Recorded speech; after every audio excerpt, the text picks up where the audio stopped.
नमस्कार मित्रों, उपेंद्र नाथ रैना साहित्य संवाद के इस मंच से मैं आपका स्वागत करता हूं, अभिनंदन करता हूं। दोस्तों, आज हम एक विशेष लाइव कार्यक्रम लेकर आए हैं, जिसमें हम बातचीत करेंगे और श्रद्धा सुमन के रूप में प्रस्तुत करेंगे हमारे समय के वरिष्ठ और महत्वपूर्ण कवि विनोद कुमार शुक्ल जी पर। अभी हाल में ही यानी इसी सप्ताह बुधवार को विनोद जी का निधन हुआ और हमने विचार किया कि उन पर श्रद्धांजलि के रूप में हमारे इस मंच से एक कार्यक्रम की योजना बननी चाहिए। और मैं बहुत आभारी हूं कि आज इस कार्यक्रम में यहाँ पर थोड़ी देर में आपके समक्ष उपस्थित होंगे भोपाल से वरिष्ठ कवि साहित्यकार श्री ध्रुव शुक्ल जी। सबसे पहले मैं उनको मंच पर जोड़ना चाहता हूं। नमस्कार, प्रणाम करता हूं। नमस्कार, प्रणाम करता हूं। और दिल्ली से हमारे वरिष्ठ कवि साहित्यकार और हिंदी अकादमी दिल्ली के पूर्व सचिव डॉक्टर ज्योतिष जोशी, उनका भी मैं यहाँ पर सादर आमंत्रित करता हूं इस मंच पर। नमस्कार डॉक्टर साहब। नमस्कार। जैसा कि स्पष्ट है, आज का कार्यक्रम हमने श्रद्धांजलि अर्पित करने के रूप में विनोद कुमार शुक्ल जी के लिए रखा है। विषय रखा है हमने कि साहित्यकार विनोद कुमार शुक्ल होने का क्या अर्थ है, उनका होने का अर्थ क्या है। तो इस आयाम में, इस बातचीत में हम उनके व्यक्तित्व, उनकी रचनाशीलता जो है, रचना धर्मिता है, उस पर बातचीत करेंगे। और बातचीत के दौरान जैसे ध्रुव शुक्ल जी का उनके साथ लगभग पिछले 30-40 वर्षों से के साथ संबंध रहा है, आत्मीयता रही है, बातचीत होती रही है। और आपने भी पर्याप्त रूप में डॉक्टर ज्योतिष जोशी जी, उनकी कविताओं का, उनके उपन्यासों का, कहानियों का अध्ययन किया है, उस पर समीक्षा की है। और आज हम उसी रूप में विनोद जी के व्यक्तित्व पर और उनकी जो साहित्यिक यात्रा है उस पर हम बातचीत करेंगे। अब थोड़ी देर में हमारे मित्र भी अब इसके साथ जुड़ने शुरू हो जाएंगे, लेकिन हम चाहते हैं कि इस कार्यक्रम के आरंभ में हम दिवंगत हमारे कवि जो हैं उनके लिए हम कुछ क्षणों का यहाँ पर मौन रखेंगे श्रद्धांजलि अर्पित करने के रूप में।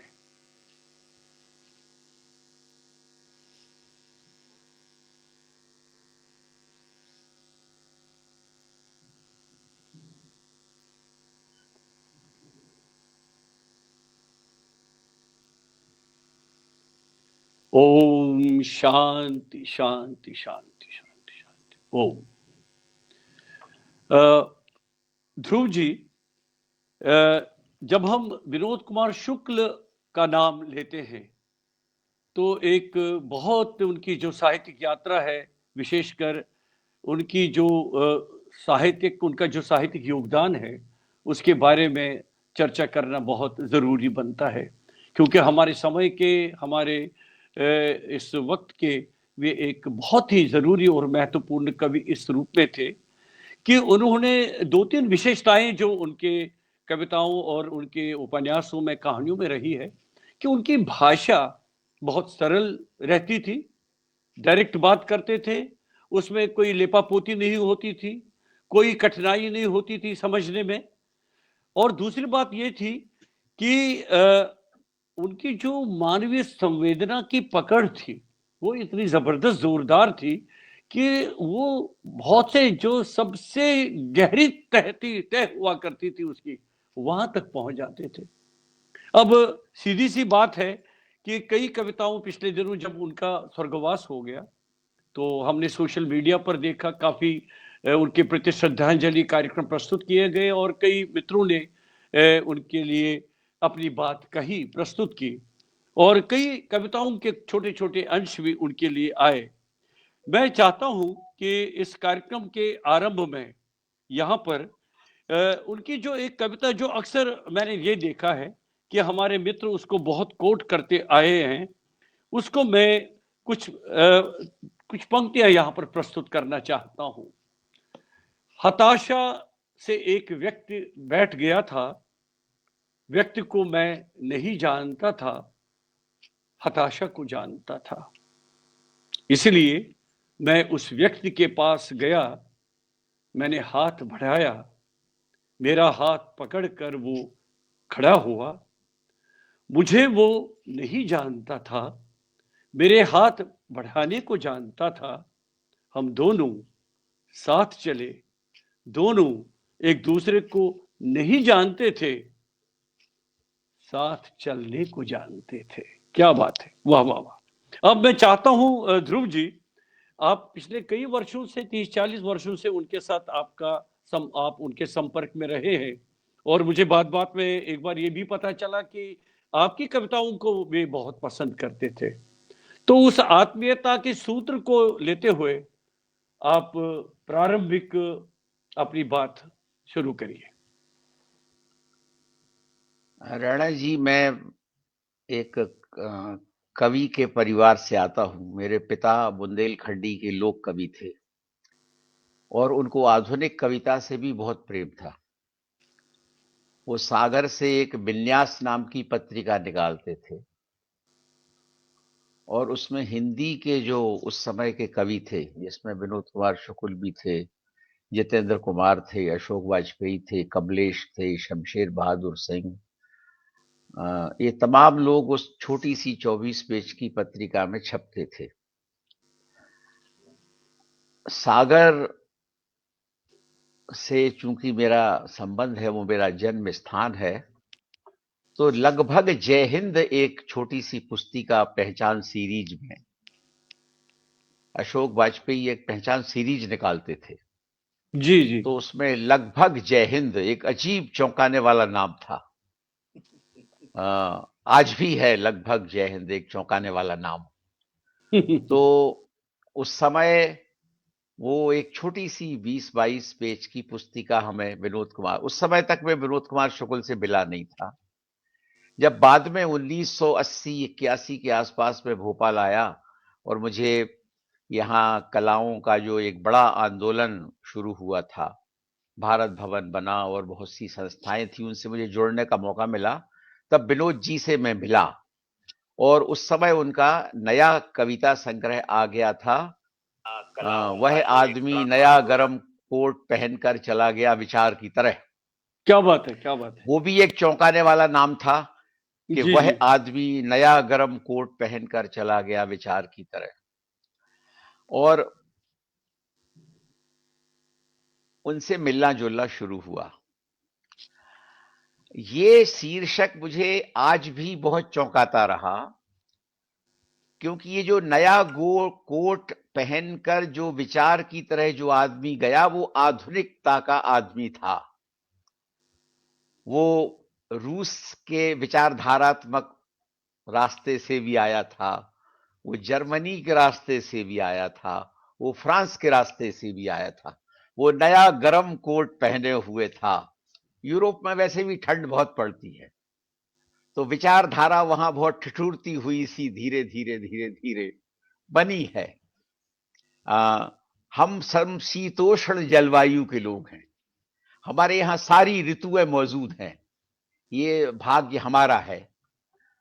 तो ये जो नया गरम कोट पहनकर चला गए विचार के आदमियों के बीच विनोद कुमार शुक्ल कहते हैं कि मैं रबर की चप्पल पहन के पिछड़ गया। ये उनकी ही कविता है कि वह आदमी नया गरम कोट पहनकर चला गया विचार की तरह और मैं रबर की चप्पल पहनकर पिछड़ गया। क्या बात। ये भारत का एक कवि कह रहा है। दूसरा, आपने जो उनकी अभी कविता सुनाई कि हम हताशा को जानते हैं, व्यक्ति को भले ना जाने, हम हाथ बढ़ाते हैं, हम व्यक्ति को भले ना जाने, बढ़े हुए हाथ को जानते हैं।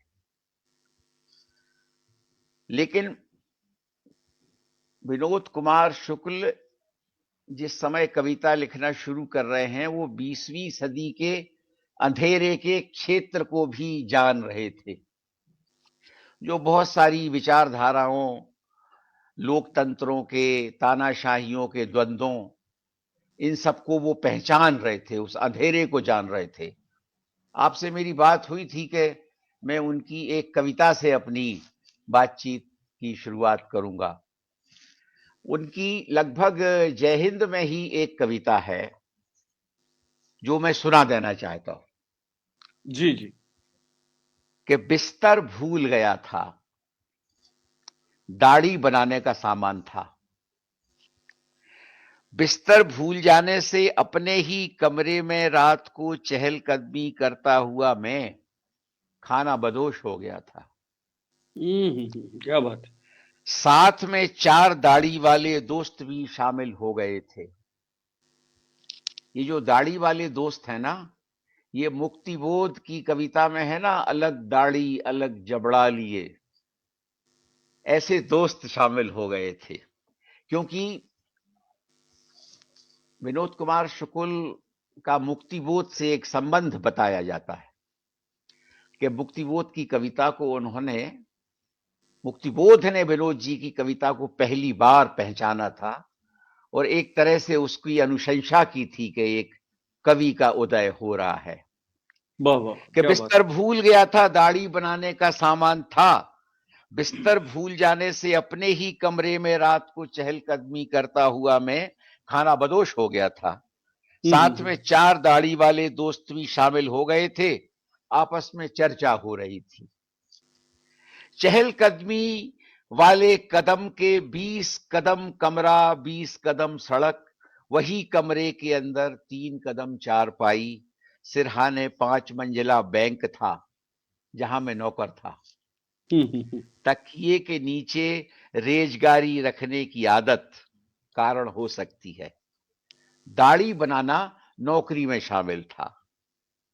हाथ में एक नई ब्लेड लेकर पूरी गंभीरता से मैंने कहा कि अंधेरा छोटे बाल की तरह उगा है। क्या बात है, क्या बात है, क्या बात साथियों ने एक साथ कहा कि बिस्तर भूल गया था और दाढ़ी बनाने का सामान था। है। अंधेरा मेरे कमरे का मुखौटा लगाता था।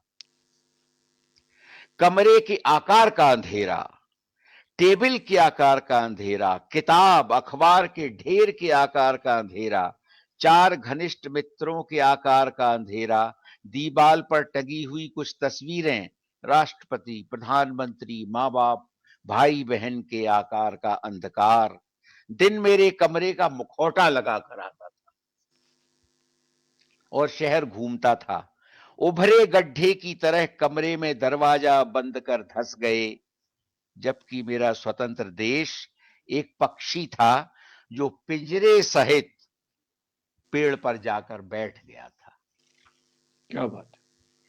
जैसे मैं कमरे में घूमता था, पीपल के पेड़ पर बैठा, खजूर के पेड़ पर बैठा, हुजूर के पेट पर बैठा। रौबदार आदमी दाढ़ी बनाकर रौबदार था। हम दाढ़ी बनाकर नौकरी करते थे।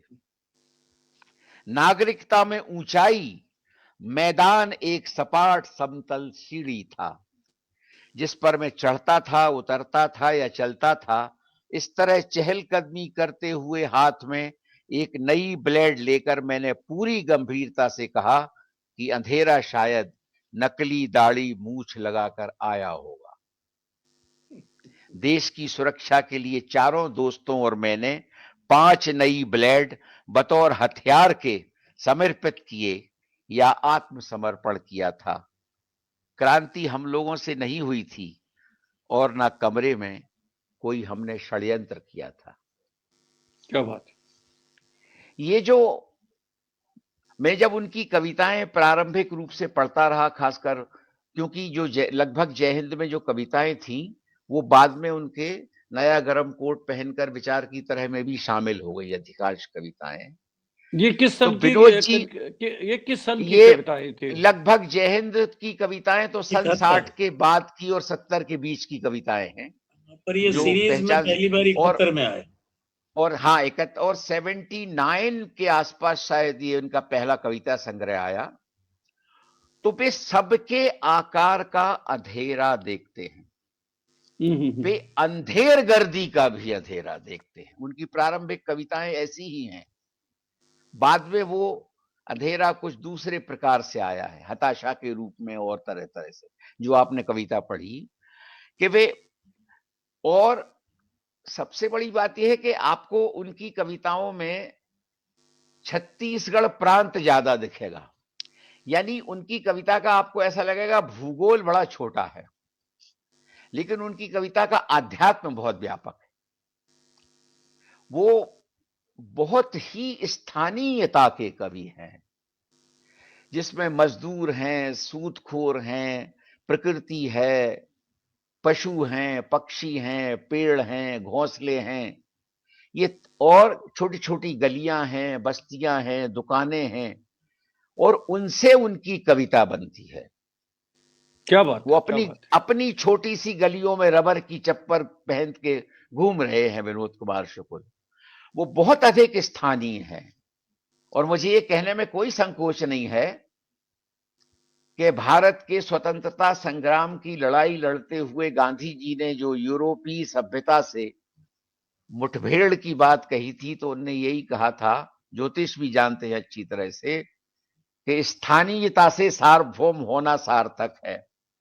अगर हम पहले ही सार्वभौम हो गए तो स्थानीयता खो जाएगी, और स्थानीयता करीब करीब खो रही है, हमारे हाथ से छूट रही है। हम स्थानीय परंपरा, हुनर, कारीगरी, इन सबको खो रहे हैं, क्योंकि हम सार्वभौम हो गए हैं। हमने दुनिया को गांव बना दिया, जबकि हमें गांव से दुनिया की ओर जाना था। तो एक तरह से विनोद जी की कविता में एक गांव बसा है, जो प्रकृति के आसपास है, साधारण मनुष्यों के आसपास है, साधारणता के जीवन के, आम जनों के जीवन के आसपास है। उनके सुख दुख में साझा करती उनकी कविता बनती है।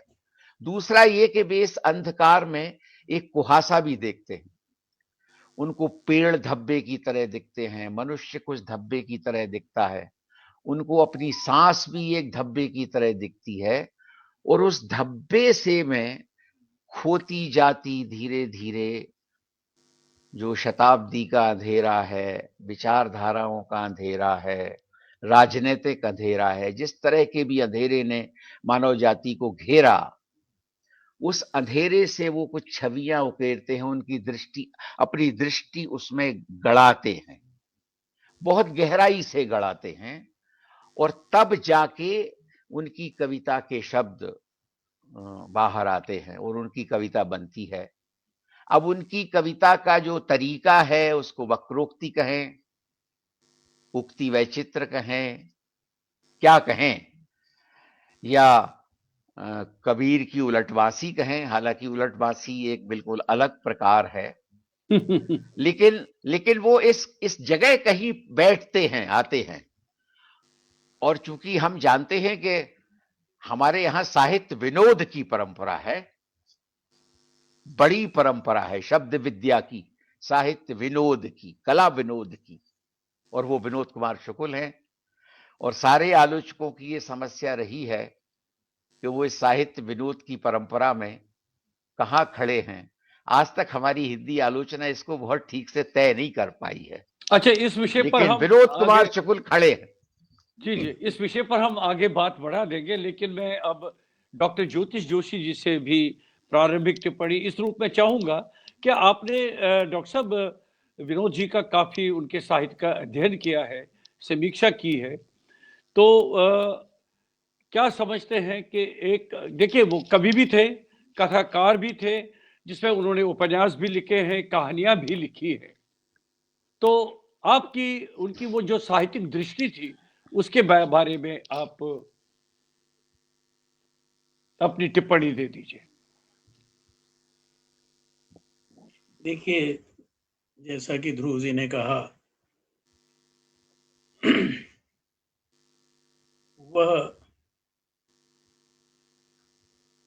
कथित आधुनिकता के प्रतिरोध में भारतीय स्वत्व के लेखक थे, और उसकी परंपरा हमारी जो स्वदेशी चेतना विकसित हुई थी स्वाधीनता आंदोलन के दौरान, उससे जुड़ती है। विनोद जी की कहानियां पढ़ें, उनकी कविताओं में जाएं या उपन्यास, तीनों में वही विनोद जी हैं, वो कतई कहीं से भिन्न नहीं है। तो मैंने उनकी कविताएं भी पढ़ी हैं, कहानियां भी पढ़ी हैं, उनके लगभग सारे उपन्यास भी पढ़े हैं, और सबसे अच्छा उपन्यास तो मुझे नौकर की कमीज ही लगता है उनका। काफी चर्चा होती रही है उसकी। जी जी। उस पर विस्तार से मैंने लिखा भी है। उपन्यास की समकालीनता नाम की जो मेरी किताब है, उसमें पिछले 20-25 वर्षों का श्रेष्ठतम उपन्यास उसको मैंने माना था। 80 से 2000 की अवधि में लिखे गए उपन्यासों की जब कोट ये मैंने बनाई थी, तो इस रूप में विनोद जी कथित आधुनिकता के प्रतिरोध के लेखक हैं। चाहें तो विचारक भी कह सकते हैं, अगर साहित्य को आप एक विचार माने, विचारधारा के अर्थ में नहीं। और दूसरे स्तर पर मैं अपने अनुभव से भी कह सकता हूं, क्योंकि ज्यादा नहीं तो मेरा भी 20-25 वर्षों से विनोद जी से मिलना जुलना रहा। कई बार मैं रायपुर गया तो उनके घर भी गया, उन पर श्रद्धांजलि भी मैंने लिखी। तो उस समय की तस्वीर थी जिसमें वो बहुत कृषकाय और कुछ बेचारगी वाले भाव से दृश्य थे, तो उसको मैंने फोटो में नहीं डाला, वो मैं नहीं पसंद करता था।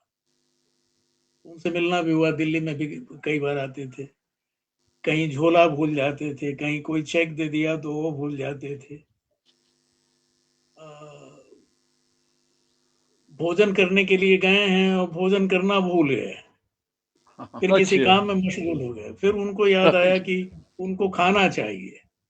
तो मैं ये कह रहा हूं कि उनके सारे कविता संग्रहों में, चाहे वो लगभग जय हिंद हो, या वह आदमी चला गया नया गम कोट पहनकर विचार की तरह हो, या सब कुछ होना बचा रहेगा, या अतिरिक्त नहीं, कविता से लंबी कविता, यानी जितने संग्रह हैं सब में वह उस औसत भारतीय को संबोधित हैं जो किंतु परंतु में फंसा हुआ है, और वो स्वाधीनता के बाद तय नहीं कर पा रहा है कि उसकी जगह क्या है, कहाँ है तो कब मिलेगी, नहीं है तो उसका हम क्या करें। वो ठिठका हुआ है, वो ठिठका हुआ है और उसी में मर खप रहा है। ये सारी कविताओं में यह यह दैन्य, यह बेबसी, यह हताशा, यह अपने से प्रश्न करने की आकुलता बराबर भाव से दिखेगी। यही स्थिति उनके उपन्यासों में है। उपन्यासों में नौकर की कमीज आप देखें तो एक मध्यवर्गीय व्यक्ति है, संतू नाम का एक क्लर्क, उसके जीवन की यातना और विडंबना का जो मार्मिक आख्यान रचा है नौकर की कमीज में, पूरा चित्रण है। जी जी। अद्भुत है वो। हम्म। किराए के घर के मकान की छत टपक रही है, इसी समस्या से उपन्यास शुरू होता है, और इसी इसी समस्या समस्या से उपन्यास का अंत भी होता है। और महंगू है, मूंगफली वाला महावीर है, गौराहा है, या हॉर्निया से पीड़ित वो बड़े बाबू हैं। और आप पढ़ते जाते हैं और भीतर दरकते जाते हैं, और आपकी समझ में नहीं आता कि आपके स्वत्व का क्या हो रहा है, क्योंकि वो हम सबका संघर्ष है वो। और मुझे नहीं लगता, और मैं तो ये बात लिख के भी कह चुका हूं, कि मध्यवर्गीय जीवन की विडंबना को, उसकी यातना को एक छोटे से सरकारी कर्मचारी के माध्यम से व्यक्त करने वाला हिंदी में वैसा उपन्यास नहीं लिखा जा सका, और मेरी जानकारी में किसी दूसरी भारतीय भाषा में भी नहीं है। तो विनोद जी का जैसा व्यक्तित्व है, विनोद जी जैसा सोचते हैं, विनोद जी ने जैसा जीवन जिया, विनोद जी ने जैसा संघर्ष किया, और जो विरासत उनको मिली, और उस विरासत में रहते हुए उन्होंने जो अपनी एक मूल्य चेतना विकसित की, इसके लिए हमें लड़ना है, इसके लिए संघर्ष करना है, और हमारे पास यही हथियार है, कागज और कलम, जिसके माध्यम से हम अपनी बात लोगों तक पहुंचा सकते। क्या बात है। तो वो लगातार यत्न किया, और वो व्यक्तिगत रूप से पारिवारिक और सामाजिक जीवन जीते हुए भी जीकर दिखाया उन्होंने। उनमें फांक नहीं है, उनमें कहीं कोई फांक आप नहीं देख सकते, और उन्होंने इसकी बिल्कुल परवाह नहीं की कि उनके लेखन को किस ढंग से देखा जाएगा। उनका लेखन शुद्ध रूप से कहें तो कथित विचारधाराओं से पूरी तरह से निरपेक्ष है। आप कोई विचारधारा नहीं खोज सकते, वो किसी लीक पे नहीं चलते। लेकिन जैसा कि मैंने आरंभ में ही कहा कि वह औसत भारतीय का प्रतिनिधित्व करते हैं। क्या बात है। हर उस जी जी। बेबस, हर उस बेबस, असहाय, मजबूर भारतीय के साथ विनोद जी खड़े हैं, जो ठिठका हुआ है, जो निपट वर्तमान में तो है, लेकिन भविष्य दिखता नहीं है।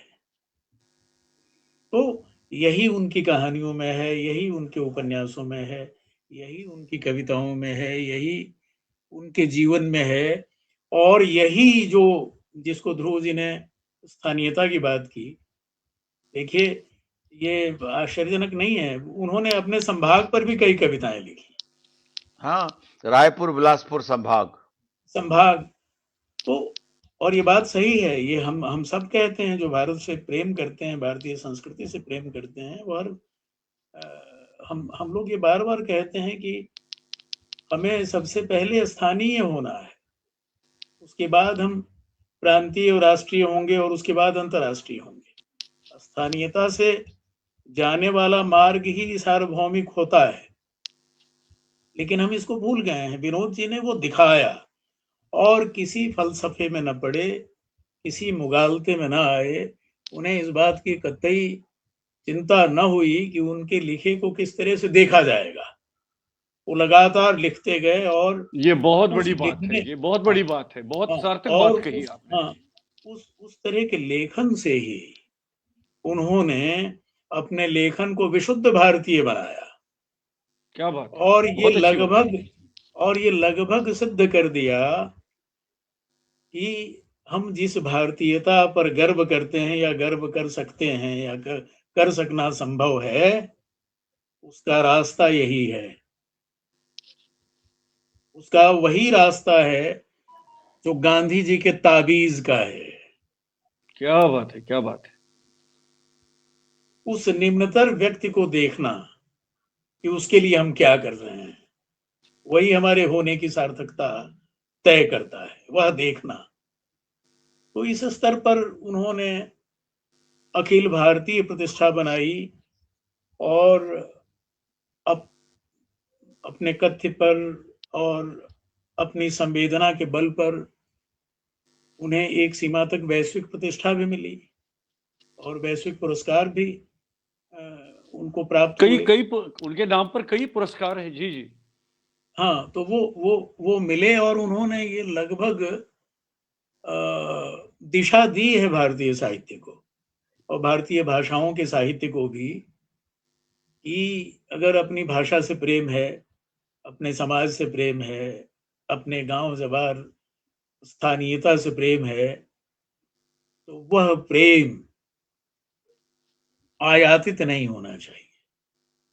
क्या हम जो जी रहे हैं, हमने जहां से जो कुछ भी आयत्त किया, जिसको अज्ञे उधार लेना कहते हैं, वाह वाह, उसको बार बार याद करना, उसके प्रति अनुग्रहित होना, उसका ऋण स्वीकार करना और उसके उपकार को अपने ध्यान में जाकर, चिंतन मनन में जाकर व्यक्त करना और अपनी समष्टि को उससे जोड़ना, यह काम विनोद जी का बहुत बड़ा काम है। और यह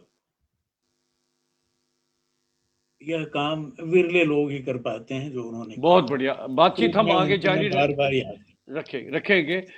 इन्होंने एक अच्छा बिंदु सामने लाया है शुक्ल जी कि समष्टि की बात। मुझे लग रहा है कि व्यक्ति से समाज की तरफ समष्टि की ओर जब हम जाते हैं, आप तो उनके काफी करीब रहे हैं, काफी संपर्क में रहे हैं, तो आपको व्यक्तिगत रूप से क्या लगा? वे स्वयं किस कवि या साहित्यकार से प्रभावित महसूस करते थे? और उसकी उनकी जो साहित्यिक जो अंतर्निहित विचारधारा है, जो प्रवाहित होती रही और फिर अपने इन रचनाओं में वो परिलक्षित हुई, हमारे सामने आई। विचारधारा उनकी कोई नहीं थी। हालांकि आमतौर पर हम लोग जो परिवेश देखते थे साहित्य का, तो ऐसा माना जाता था कि वो वामपंथियों से जुड़े हुए कवि हैं, लेकिन ऐसा दावा कवि विनोद कुमार शुक्ल ने नहीं किया। दूसरी बात ये कि जो आप व्यष्टि और समष्टि की बात कर रहे हैं, उनका एक उपन्यास है दीवाल में एक खिड़की रहती थी, हाँ, क्या बात है, क्या जिसको बात है, लेके क्या बात है। काफी काफी पिछले 6-8 महीनों से बड़ी चर्चा हुई। बहुत चर्चा और हो रही है जी। वो रॉयल्टी वायल्टी को लेके लोग फालतू की बातें करते रहे। भाई, एक लेखक को अगर एक बड़ी रॉयल्टी मिलती है तो मेरे लिए तो खुशी की बात है, मिलनी ही चाहिए। तो वो सब बेकार की बातें थी जो लोगों ने बहुत समय तक की, और उनके बारे में कुछ बहुत ही अवमानना परक ऐसी बातें कही जिनकी मैं घोर निंदा करता हूं, जो बातें नहीं कहनी चाहिए थी, क्योंकि वो बहुत बड़े कवि थे। बहुत जो अच्छे। आपने कहा कि दरअसल विनोद, एक हमारे यहाँ शास्त्रकारों ने एक बात कही है कि जो भी कवि होता है हर समय का, उस पर अन्य छाया तो होती ही है। तुलसीदास अपनी पूरी रामायण में कहते हैं कि जो पहले के पूर्वज कवि एक पुल बना गए हैं काव्य का, उस पर मैं चींटी की तरह चल के मैं भी पार हो जाऊंगा। क्या बात है, बहुत बड़ी तो बात। एक अन्य छाया प्रवेश होता है जो हर कवि पे पड़ता है। जैसे तुलसीदास पे सारे कवियों का है, उनसे पहले के, वो वाल्मीकि हों, कालिदास हों, सब हों, बहु सबका प्रभाव है। मनोज जी के बारे में ये प्रायः कहा जाता है कि वो अपनी एक अलग छाया बनाते हैं, उन पर अन्य छाया नहीं है। लेकिन मैं ऐसा नहीं मानता। जो अभी ज्योतिष कह रहे थे ना कि कविता दरअसल व्यंजना में और ध्वनियों में घटित होती है। कविता की पारंपरिकता की पहचान भी वही होती है, वो केवल शब्दों से नहीं हो जाती कि आपने कुछ शब्द रच दिए जो बड़े सांस्कृतिक से आपको लग रहे हैं, बड़े आध्यात्मिक से लग रहे हैं, उससे कविता बन जाती है। कविता में जो अंतर्ध्वनित सत्य है, काव्य सत्य, जो व्यंजना है, कविता उससे बनती है। इस अर्थ में विनोद जी की कविता पर एक गहरी आध्यात्मिक छाया, जिसको हम वट वृक्ष की छाया कहते हैं, क्या बात है, वाह वाह। वो एक बड़ी छाया उनकी कविता रचती है। उनकी कविता में प्रकृति को बहुत स्थान है और उसके उजड़ने का बहुत दुख भी है, क्योंकि वो जानते हैं कि प्रकृति ही एक आश्रय है जिसमें वो भी रहेगा जो बहुत वैभवशाली है, और उसको भी रह सकना चाहिए जो अभावों से ग्रस्त है, जो पीड़ित है, जो तरह तरह की व्यथाओं का भार उठा रहा है। उस खिड़की से वो देखते हैं। विनोद जी के घर से वो जो खिड़की खुलती है, वो उनकी काव्य व्यष्टि ही है। वो एक आए खिड़की है। से घर देखते हैं। वो अपनी कविता की एक व्यष्टि रचते हैं, दृष्टि की व्यष्टि, और वहां से वो समष्टि को देखते हैं। वो सूर्य को देखते हैं, चांद तारों को देखते हैं, आकाश को देखते हैं। उनकी कविता ही है कि वो लड़की जहां भी देखती है उसको आकाश दिख जाता है, क्या बात है, क्या बात। जहां भी देखते हैं उसको आकाश दिख जाता है। आकाश के दिखे बिना कविता संभव भी नहीं है। वो कहते हैं मैं एक चाबियों का एक गुच्छा उछालता हूं तो आकाश जैसे खुल जाता है उससे, और उसमें तारे नक्षत्र सब प्रकट हो जाते हैं। तो ये क्या है? ये जो चाबियों का गुच्छा उछालना है, जिससे आकाश दिख जाता है, जिससे एक रहस्य खुल जाता है, ये एक वैदिक दृष्टि है। उसको नए तरह से कहा गया है, मैं तो ऐसा कह सकता हूं। कोई माने या ना माने, आधुनिकता के प्रपंची लोग मेरी बात को नहीं मानेंगे, वो कुछ और कह देंगे कि ये बेकार की बात है, लेकिन ऐसा नहीं है। ये चाबियों का जो गुच्छा है, ये आधुनिक कवि की अपना तौर तरीका है कि उससे आकाश खुल जाता है। हमारे समय की कोई चाबी है, कोई युगानुरूप सत्य अपनी तरह से वो कह रहे हैं। दूसरी बात यह है कि आमतौर पर 20वीं सदी में ये चला कि एक विचारधारा ने दूसरी विचारधारा का इस्तेमाल भी किया, और ये कह के किया कि हम तो अपने कुछ लोभ लाभ के लिए दुश्मन के मंच का इस्तेमाल कर रहे हैं, ऐसा भी कहा गया। लेकिन विनोद जी ने इस बात को अस्वीकार कर दिया अपनी कविता में। वो नारा लगाते हैं, वो कहते हैं हमें दोस्तों की संख्या बढ़ा के दुश्मनों को घेर लेना है। क्या बात है, वो क्या बात है। उनकी कविता है ये, वाह कि वाह। हमें दोस्तों की संख्या बढ़ाना है दुनिया में, मैत्री को बढ़ाना है और दुश्मनों को घेर लेना है। ये वो अपनी कविता में कहते हैं। दूसरा, वो ये कहते हैं एक कवि के रूप में कि कविता कोई पार्ट टाइम जॉब नहीं है।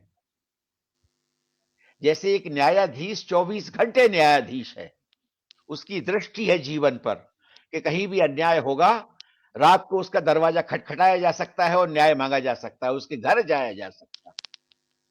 विनोद जी की कविता का घर भी ऐसा ही है। वो कहते हैं कि मैं कविता के लिए रात दिन जागता हूं, रात दिन जागकर कविता के लिए अपनी जिंदगी को दुगनी करता हूं। वाह वाह वाह, क्या बात वो है। अपनी एक कविता में कहते हैं कि रात दिन जागकर मेरी जिंदगी दुगनी। वो अपनी जिंदगी को दुगनी बनाकर कविता लिखते हैं। उन्होंने कहा किसी इंटरव्यू में, अभी मैं सुन रहा था, कि कविता लिखने का तो कोई समय होता नहीं है, मैं हर समय कविता लिख सकता हूं, और मैं कविता लिखता रहता हूं। मैं हमेशा कविता लिखता रहता हूं, लिखता रहना चाहता हूं। मैं कविता के घर में ही रहता हूं। आए तो क्या बात है, उन क्या बात कविता उनके लिए कोई पार्ट टाइम काम था ही नहीं विनोद जी के लिए, वो उनकी अपनी दिनचर्या थी,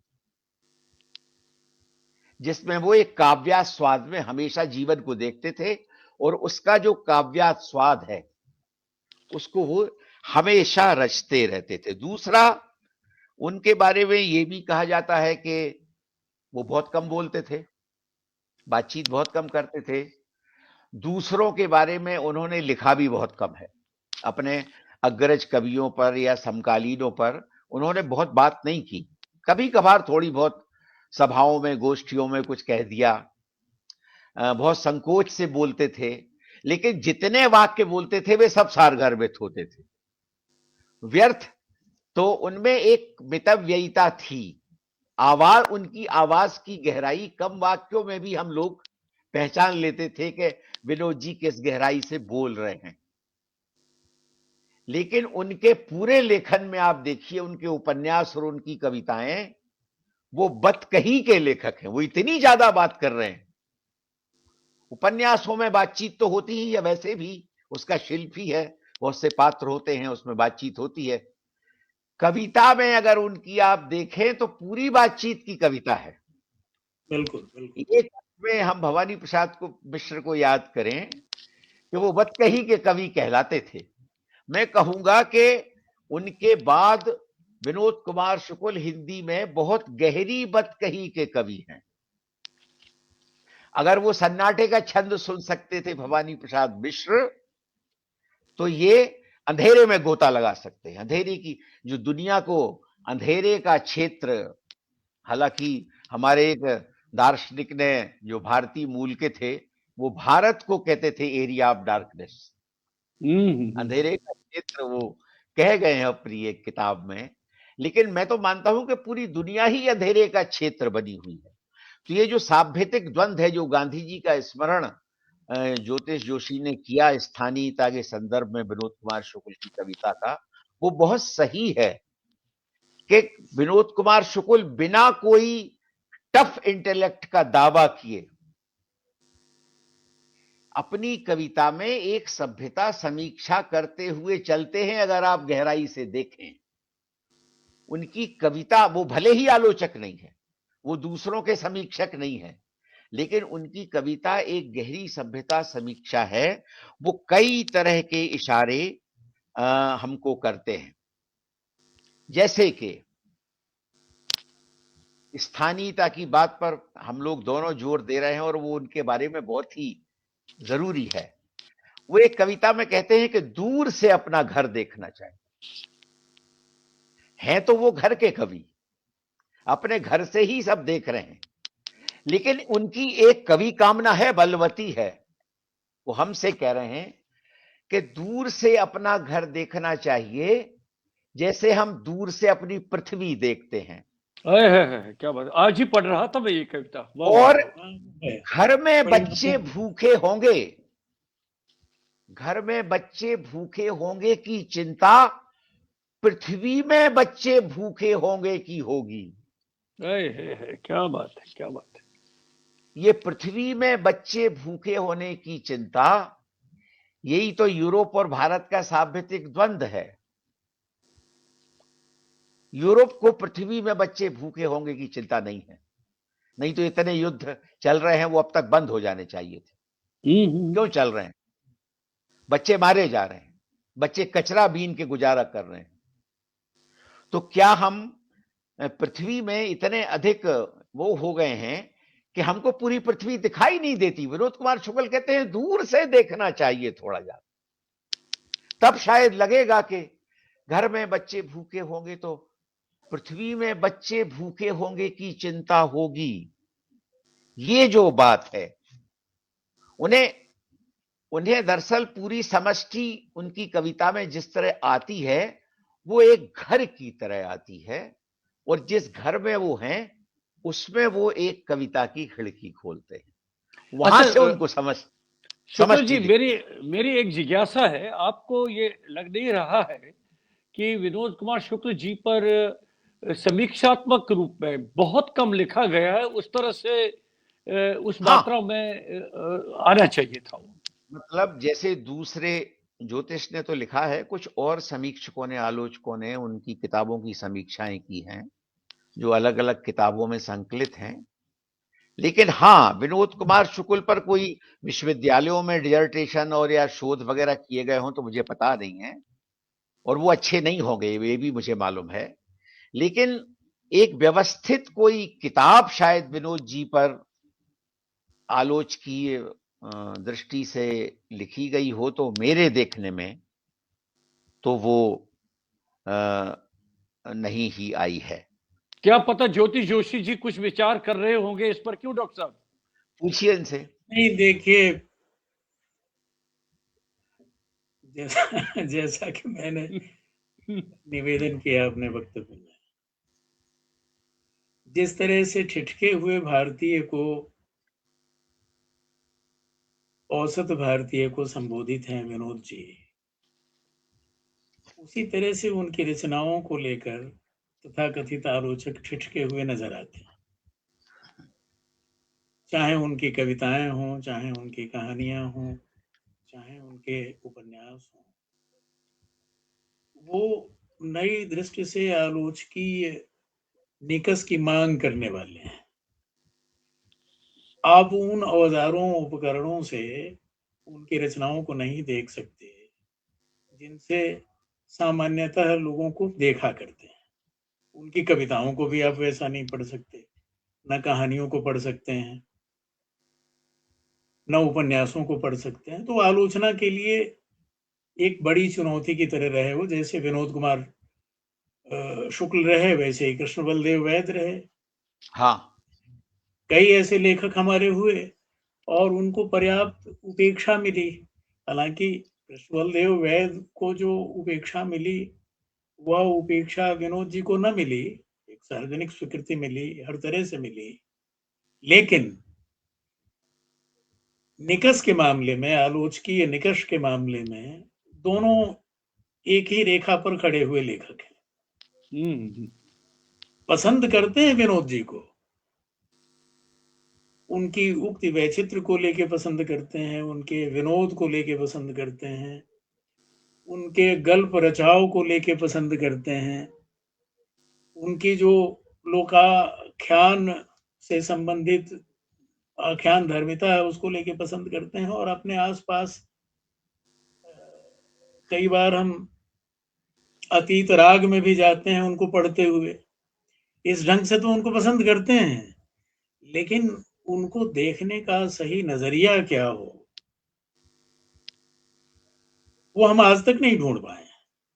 और वो नजरिया वही है, वही स्थानीयता का नजरिया है, वही निम्नतम को देखने का नजरिया है, वही नजरिया है जो भारतीय चिंतन और चेतना का स्वत्व है, उसकी तरफ वो इशारा करते हैं।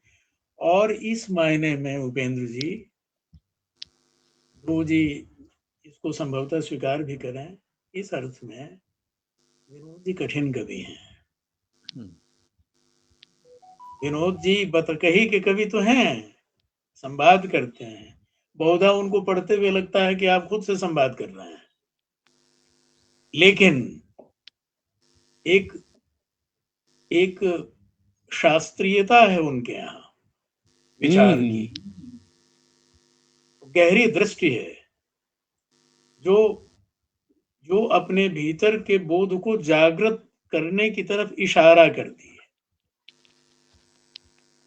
तो बिना उसकी तैयारी के, बिना उनको समझे ये नहीं जाना जा सकता कि विनोद जी को किस तरह से देखा जाए। आनंद लेना, मजा लेना, पसंद आना दिगर बात है, और आलोचना और विचार की दृष्टि से साहित्य को मूल्यांकित करना अलग बात है।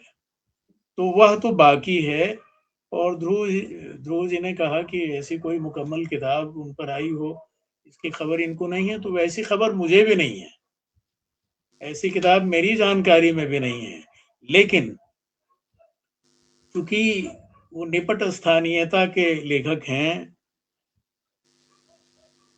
और औसत भारतीयता की बात करने वाले हैं, इसलिए उनकी स्वीकृति को लेके किसी को असुविधा या दिक्कत नहीं हुई है। हर तरह की विचारधारा पसंद लोगों को वो पसंद आते रहे हैं। छिटपुट विरोध का स्वर कहीं कहीं सुनाई पड़ता है, और वह स्वर उन्हें कलावाद के नजरिए से देखता है कि वह कलावादी हैं, शब्दों का खिलवाड़ करते हैं। लेकिन आम तौर पर उनकी एक सार्वजनिक स्वीकृति मिली है, पर विचार के स्तर पर, बोध के स्तर पर, दृष्टि के स्तर पर जिस विजन को वो प्रस्तावित करते हैं, जो विजन उनकी कविताओं में है, उसको उस ढंग से देखने की पहल अब तक नहीं हुई है, और उम्मीद करनी चाहिए कि आगे होगी, ऐसी उम्मीद करनी चाहिए। हमने भी कोशिश की उनको उस ढंग से समझने की, थोड़ा बहुत, लेकिन वो अभी पर्याप्त नहीं है। इस पूरी प्रक्रिया में एक विशेष बात ये भी रही है ना कि शुक्ल जी को किसी खास विचारधारा में उसके सांचे में देखा नहीं गया, क्योंकि जैसा कि आपने बताया कि किसी उनके विचार थे, विचार कवि थे वो, लेकिन विचार किसी विशेष विचारधारा से जुड़े हुए कवि नहीं थे, बंधे हुए कवि नहीं थे। तो मैं चाहता हूँ ज्योति जी उनकी एक कविता आप सुनाइए, आपके मुख से बहुत अच्छा लगे। जी जी, जिस औसत भारतीयता की बात की जा रही है, जी जी, उसी को सामने रखते हुए मैं उनकी एक बहुत महत्वपूर्ण कविता जो मुझे बहुत अच्छी लगती है, मैं सुनाना जी जी, कि आप देखिए कि किसी विचारधारा के प्रति प्रतिबद्ध हुए बिना भी अपनी स्थानीयता में, अपने जीवन में, अपनी मिट्टी में बने रहने के कारण इस तरह की रचना संभव होती है जो प्रतिबद्ध विचारधारात्मक कविताओं में भी संभव नहीं है। क्या बात ये कविता है सबसे गरीब आदमी की। ये देखिए कि वो क्या प्रस्तावित कर रहे हैं और उनकी कामना क्या है। सबसे गरीब आदमी की सबसे कठिन बीमारी के लिए सबसे बड़ा विशेषज्ञ डॉक्टर आए जिसकी सबसे ज्यादा फीस हो। सबसे बड़ा विशेषज्ञ डॉक्टर उस गरीब की झोपड़ी में आकर झाड़ू लगा दे जिससे कुछ गंदगी दूर हो। सामने की बदबूदार नाली को साफ कर दे जिससे बदबू कुछ कम हो। उस गरीब बीमार झोपड़े में उस गरीब बीमार झोपड़े में शुद्ध जल दूर म्युनिसिपल की नल से भरकर लाए। बीमार के चीथड़े को पास के हरे गंदे पानी के डबरे से न धोए, कहीं और धोए। बीमार को सरकारी अस्पताल जाने की सलाह न दे। कृतज्ञ होकर सबसे बड़ा डॉक्टर सबसे गरीब आदमी का इलाज करे और फीस मांगने से डरे। सबसे गरीब आदमी के लिए सबसे सस्ता डॉक्टर भी बहुत महंगा है। ओह, क्या बात है। तो अब ये देखिए, ये विनोद कुमार शुक्ल की कविता की वैचारिकी है।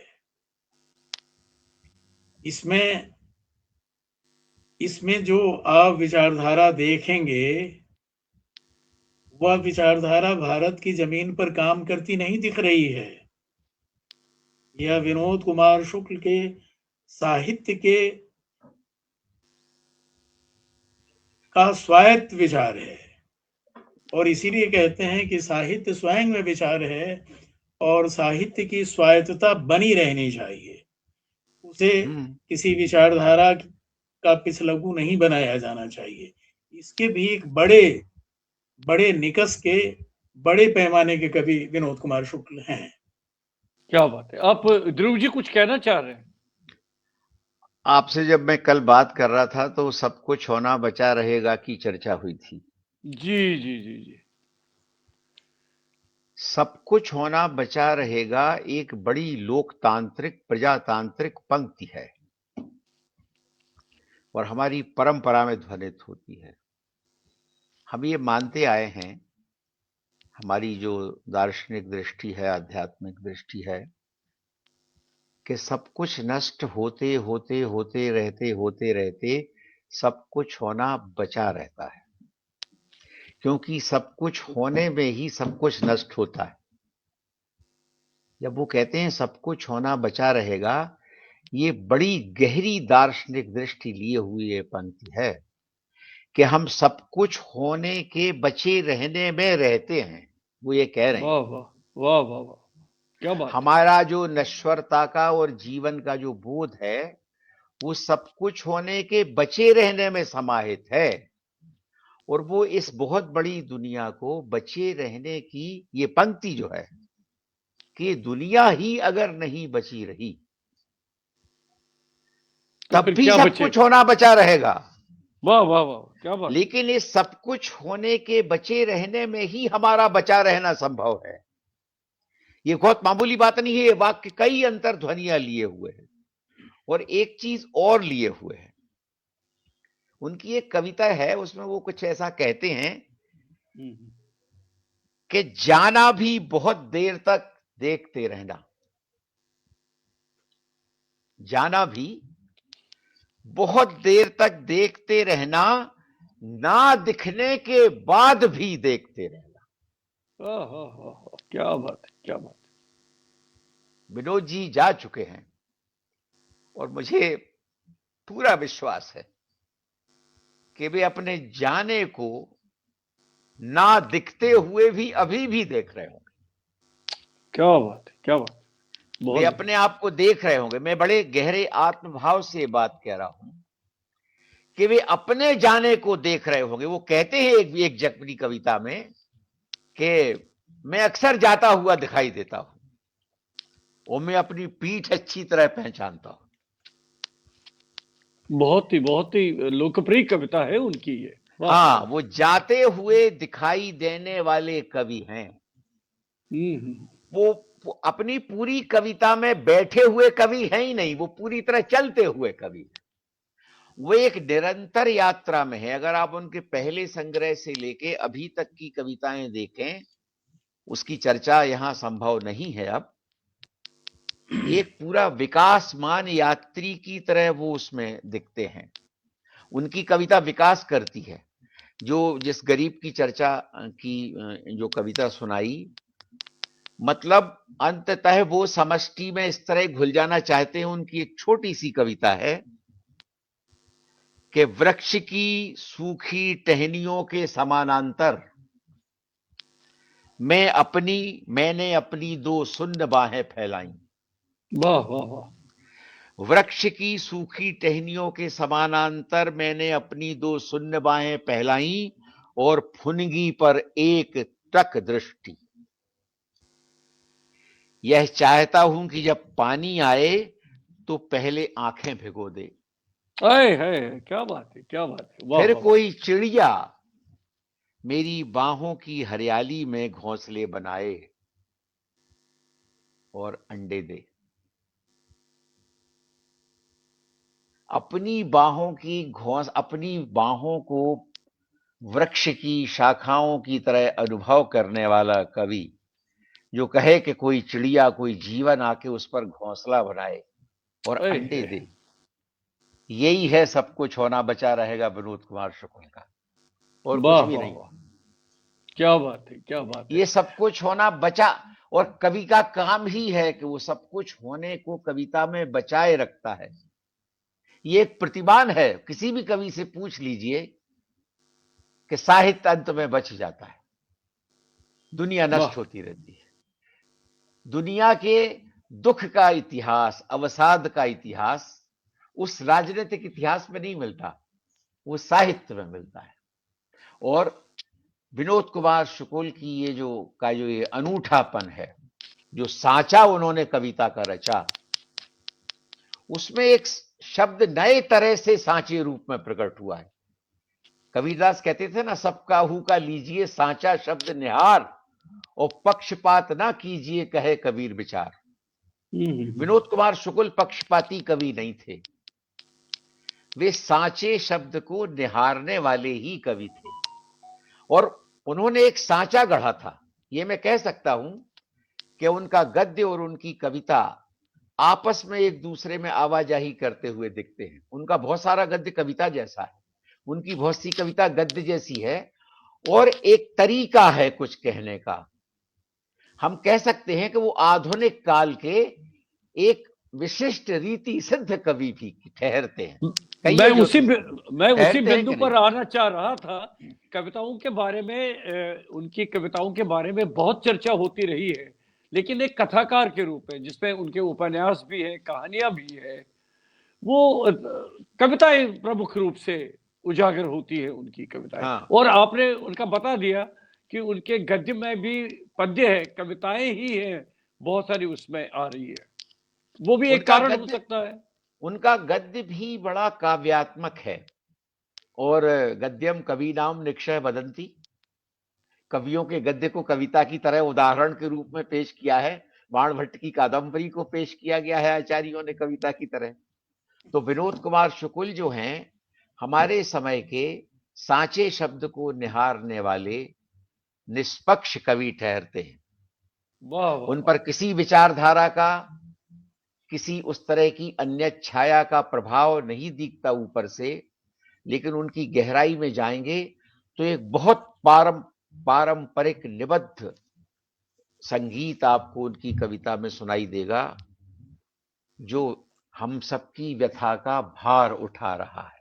बहुत बढ़िया, बहुत। तो दरअसल विनोद डॉक्टर जो कुमार शुक्ल मानव की, मनुष्य की व्यथा का भार उठाने वाले हिंदी के अप्रतिम अनूठी कवि हैं, मेरी वाह वाह दृष्टि। वाह।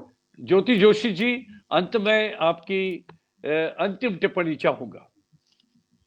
देखिए, विनोद जी, सब कुछ होना बचा रहेगा कि कवि हैं, इसकी बड़ी अच्छी व्याख्या ध्रुव जी ने की।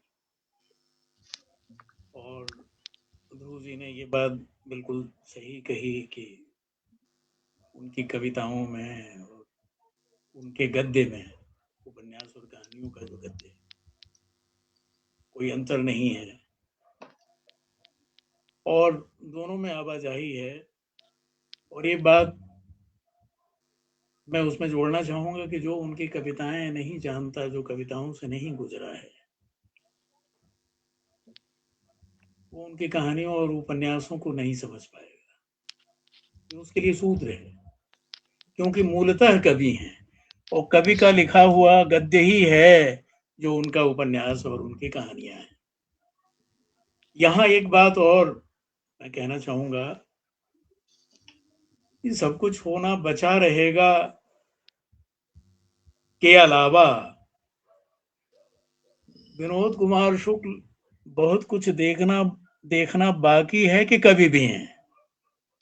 हाँ, उनकी एक छोटी सी कविता है और हम दोनों लोगों ने जो बातें कही हैं और जिस दृष्टि की तरफ बार बार हम दोनों ने संकेत किया है, वह दृष्टि अगर विनोद कुमार शुक्ल की आंख को आप मान लें और इस कविता को सुने तो समझ पाएंगे कि विनोद कुमार शुक्ल कहना क्या चाहते हैं और बहुत कुछ देखना बाकी क्या है उनके लिए। बहुत कुछ देखना बाकी है, इसलिए मैं नीचे से ऊपर तक आंख हो गया हूं। क्या बात। वाह वाह वाह, क्या बात है। इस दिमाग से आंख हूं, काम से आंख हूं। बहुत कुछ देखना बाकी है, इसलिए इनमें कहीं से भी और किसी से भी आंसू नहीं हूं। वाह वाह वाह, क्या बात है। आंख हूं। और फिर नौकर की कमीज में आइए तो उनका एक प्रसिद्ध वाक्यांश है, अपनी सुरक्षा के लिए घर की सिटिकनी लगा ली। दुनिया की सुरक्षा के लिए किस जगह सिटिकनी लगेगी? वाह वाह वाह, क्या बात है, क्या बात है, क्या बात घड़ी देखना समय देखना नहीं होता। है। वाह वाह वाह, क्या तो बात है, आप क्या बात। ये समझें, आप ये समझें कि विनोद कुमार शुक्ल का जो समग्र साहित्य है वह एक विशेष दृष्टि का साहित्य है। इसमें गहरी विचार प्रक्रिया है, गहरा चिंतन है और स्वयं एक प्रबुद्ध लेखक के नाते विनोद कुमार शुक्ल की दृष्टि अपने लेखन को, अपने समय को, अपने समाज को देखती रहती है और आपको आमंत्रित करती रहती है। उनकी नज़र से आप भी उसे देखें, कुछ महसूस करें और इस समय को, समाज को, परिवेश को, अपने आसपास को और स्वयं को रहने लायक बनाएं, कुछ बेहतर बनाएं। बहुत और इस बढ़िया, नाते बहुत अच्छा। आज के दिन विनोद हम कुमार शुक्ल हमारे समय के बहुत बड़े लेखक हैं, बहुत बड़े कवि, बहुत बड़े कथाकार, बहुत बड़े और बहुत सहज मनुष्य, जिनकी सहजता के बारे में हमारी परंपरा कहती है कि हम चलते रहें पर गुमान न हो कि हम चल रहे हैं। हाँ हाँ, हम जी रहे हैं पर ये एहसास न हो कि हम जीवित हैं। ये हमारी परंपरा है, भारत की, भारतीय चिंतन की परंपरा। उस परंपरा को अपने लेखन से पुनर्जीवित करने वाले, संरक्षित करने वाले और उस ओर हम सबको देखने के लिए प्रस्ताव देने वाले एक बड़े लेखक के रूप में विनोद कुमार शुक्ल की उपस्थिति हमेशा बनी रहेगी। उनकी जो अक्षर देह है, अक्षरदेह जो उनके शब्द हैं वो तो अक्षर हैं। उन्होंने तो काल को जीत लिया है, वो अमर हैं।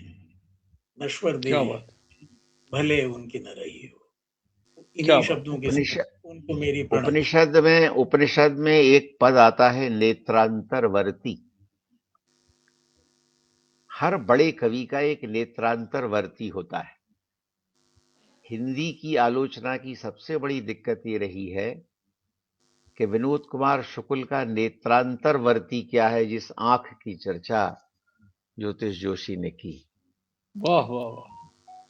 वो कौन सा नेत्रांतरवर्ती है जो इस विनोद कुमार शुक्ल के भाव को शब्द प्रदान करके हमारे सामने ले आता है। वाह।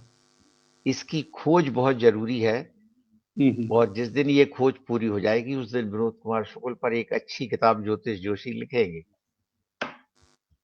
बहुत आशा है कि ये वो कार्य संपन्न करेंगे बहुत जल्दी ही। और हमें ये भी जी जी वैसे भी हिंदी साहित्य का शुक्ल पक्ष हमेशा प्रबल रहा है, वो आगे भी रहेगा।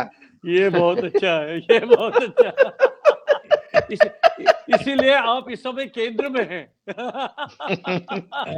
नहीं, मैं रामचंद्र शुक्ल से लेके तमाम, आप देखिए हिंदी साहित्य और साहित्य का शुक्ल पक्ष ही प्रबल होता है, उसका कृष्ण पक्ष का तो कोई मतलब होता नहीं है। शुक्ल पक्ष ही उसका प्रबल रहा है। क्या बात और है, इस अर्थ में विनोद कुमार शुक्ल हिंदी साहित्य के शुक्ल पक्ष के प्रतिनिधि अप्रतिम कवि ठहरते हैं। वाह वाह, क्या बात है, क्या बात है। और ये भी आशा है हमें कि उनका जितना भी साहित्य वे हमें एक संपदा के रूप में देकर गए हैं, उसका अब संपूर्ण रूप से उसका संचयन होके उस पर और शोधार्थी हमारे सामने आए, उन पर अपनी थीसिस लिखें, अपने शोध लिखें, और साथ में पूरे जो हमारा पाठक वर्ग है उन तक वो साहित्य और पहुंच जाए। नहीं, उनकी रचनावली प्रकाशित होनी चाहिए और लोगों को वही बहुत सुरुचिपूर्ण रचनावली प्रकाशित होनी चाहिए, और वो लोगों को दी जानी चाहिए। और उनकी कविता निश्चय ही शोध का और जिज्ञासा का विषय रहेगी, क्योंकि उन्होंने कविता के व्याकरण को भी अलग तरह से बदला है, रूप विन्यास को बदला है, कहन को बदला है, कहने के ढंग को बदला है। और ये हर युग का नया कवि ये कर पाता है, बड़ा कवि। जब पाठक के सामने वो कविता होती है तो लगता है कि अरे, हमने तो ऐसे पहली बार देखा है। विनोद कुमार शुक्ल ने जीवन की सच्चाइयों को अपनी कविता में एक नए व्याकरण के साथ हमको अलग तरह से प्रकट की है हमारे सामने, और हम देख के आश्चर्यचकित होते हैं। ये कोई चमत्कार नहीं है, चमत्कार कोई बहुत बड़ा गुण भी नहीं है, कवि गुण नहीं है। बहुत से चमत्कारी कवि रीति काल में हुए हैं, लेकिन चमत्कार के अर्थ में मैं नहीं कह रहा हूं, हम चकित होते हैं कि अरे, हम यथार्थ को पहली बार, अपने जीवन को पहली बार इस तरह से देख रहे हैं। कवि और इससे ज्यादा क्या करता है हर युग का कवि? विनोद कुमार इसलिए युगीन कवि हैं, एक युग का प्रतिनिधित्व करने वाले कवि हैं। 20वीं और 21वीं शताब्दी की संधि रेखा पर एक हिंदी के अप्रतिम कवि के रूप में हमारे सामने उपस्थित रहे, और हमने उनका सानिध्य ग्रहण किया। हम उनको श्रद्धांजलि देते हैं और उनके प्रति कृतज्ञता प्रकट करते हैं। और इन्हीं शब्दों के साथ हम उनको पुनः सादर नमन करते हैं, ईश्वर से प्रार्थना करते हैं कि वे अपने चरणों में उनको रखें, और उन्होंने जितना भी साहित्य हमको दिया है वो हमें एक वरदान के रूप में मिला है। बहुत बहुत धन्यवाद ध्रुव शुक्ल जी और डॉक्टर ज्योति जोशी जी, नमस्कार। आप आए और आज की इस कार्यक्रम को आपने सफल बनाया। शुक्ल जी नमस्कार, और ज्योति जोशी जी नमस्कार। मित्रों, आज हम कार्यक्रम प्रस्तुत कर रहे थे कवि साहित्यकार विनोद शुक्ल होने का अर्थ। इस संबंध में पिछले दिनों, जैसा कि आप जानते हैं, बुधवार को उनका स्वर्गवास हो गया, और आज हमने जरूरी समझा कि हम उनकी साहित्यिक यात्रा और उनके व्यक्तित्व पर यहाँ पर आज का ये श्रद्धा सुमन यानी श्रद्धांजलि कार्यक्रम प्रस्तुत करें। और इस बीच में हमारे जो मित्र जुड़े रहे, मैं उनका भी बहुत स्वागत तो कर ही रहा हूँ, धन्यवाद देता हूँ कि वे अब इस कार्यक्रम के साथ पुनः जुड़ने शुरू हो गए और आज के इस कार्यक्रम को एक श्रोता के रूप में सफल बनाया है। मैं जाते जाते अब हमारा अंग्रेजी हिसाब से ही सही नया वर्ष आने वाला है, उसकी अग्रिम बधाई भी देता हूँ। अब मुझे आज का कार्यक्रम अब यहीं पर संपन्न करने की अनुमति दीजिए। नमस्कार।